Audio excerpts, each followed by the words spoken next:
মানুষের জীবনে অন্যতম একটা বাধা হচ্ছে ইমোশনকে কন্ট্রোল করতে না পারা।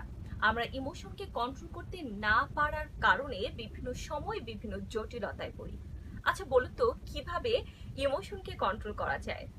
খুব ছোট্ট করে আমি কয়েকটা টিপস আপনাদের সাথে শেয়ার করতে চাই। প্রথমত বলা হয়, নেভার টেক এনিথিং পার্সোনাল। কোনো কিছুই কেউ আপনাকে বললে সাথে সাথে সেটা পার্সোনালি নেওয়া যাবে না যে আমাকে হয়তো বা বলেছে, এবং কোনো কিছু খুব দ্রুত জাজ করা যাবে না।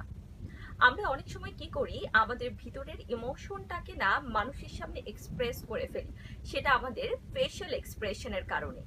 তাই অলওয়েজ আপনাদের এই ফেশিয়াল এক্সপ্রেশনটা কন্ট্রোল করতে হবে, যেন আপনার ভিতরে কি চলছে সেটা সামনের মানুষটি বুঝতে না পারে।